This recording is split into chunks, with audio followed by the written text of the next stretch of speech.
गुरुवार को गाजा में इजरायली आर्मी ने हमास नेता याह्या सिनवार को मार गिराया। सिनवार अक्टूबर 2023 में हुए हमले का मास्टरमाइंड था, जिसकी वजह से 1200 से ज़्यादा इजरायली नागरिकों की जान गई। अब तेल अवीव ने तो अपना बदला ले लिया, लेकिन गाजा का क्या?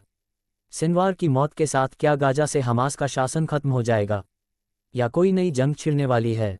इजरायल ने अपने सबसे बड़े दुश्मन याह्या सिनवार को एक सैन्य अभियान में मार गिराया। सिनवार ने साल भर पहले तेल अवीव पर घातक हमला किया था, जिसमें हजारों नागरिक मारे गए थे। इसके बाद से हमास नेता इजरायली आर्मी की मोस्ट वांटेड लिस्ट में था, यहां तक कि उसे डेड मैन वॉकिंग कहा जा रहा था।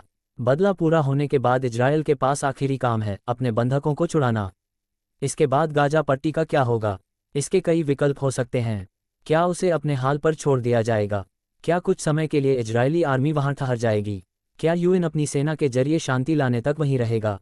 क्या सिनवार या हमास का कोई विकल्प भी खड़ा हो चुका है, जो खाली जगह भरेगा? इन सवालों के जवाब के लिए एक बार सिनवार की हिस्ट्री जानते चलें। 80 के दशक में हमास को खड़ा करने में जो शुरुआती लोग थे, उनमें से एक सिनवार भी था। उसे इजरायली सेना ने कई बार पकड़ा भी।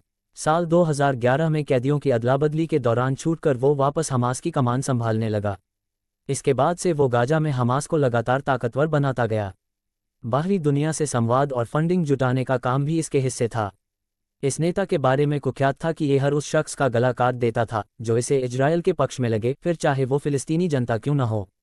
पिछले साल 7 अक्टूबर को इजरायल पर बड़ा नागरिक हमला हुआ। खुफिया एजेंसियों ने माना कि अटैक का मास्टरमाइंड सिनवार ही है।